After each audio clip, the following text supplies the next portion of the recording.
Once a month for years, Ahmed has been coming to Dahabshil, a money service agency catering to the Somali community outside Washington.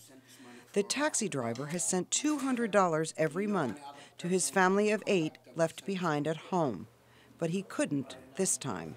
Forget the medicine or, anything else. The priority is the food.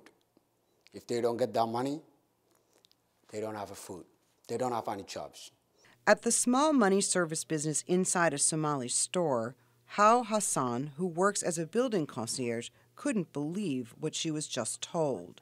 Why are they all closed? Why are they closed? Why?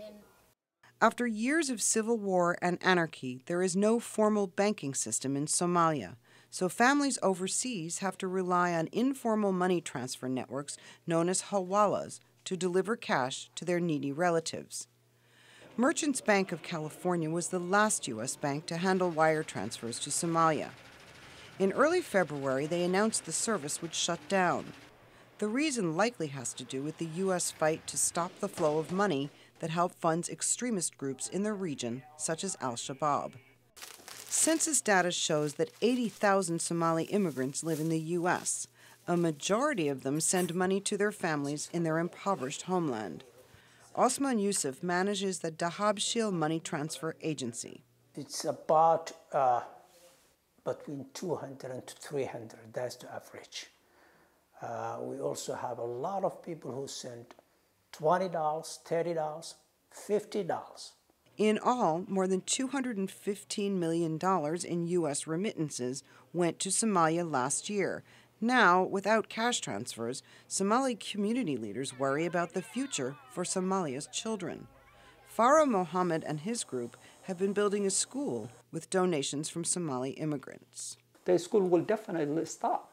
There is no way that we can build this school and can do anything. There is a huge, large number of Somali kids that just growing up.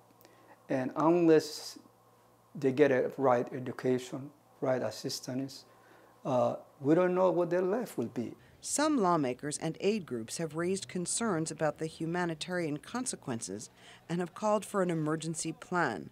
Scott Paul is a senior advisor at international aid group Oxfam America.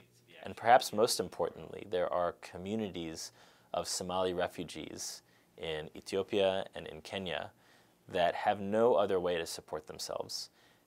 And if these companies close down, those refugee camps and refugee communities are going to be in severely dire straits, maybe even worse off than people in Somalia. Congressman Keith Ellison, who represents Minnesota, also said a disruption in remittances would cause greater security risks. And when you know that the Al-Shabaab and the other recruiters will offer a young man a gun, a wife, and a few bucks, it becomes clear how critical it is. We must fix this remittance problem. The Treasury Department says officials recognize the importance that remittances play in Somalia and are working across the government to consider different options to address the issue. But no solution has yet emerged. Somali immigrants are in fear for their loved ones. Really, I'm worrying about I cannot send the money back home, and I don't know what to do. For producer June So, Amy Katz, VOA News, Washington.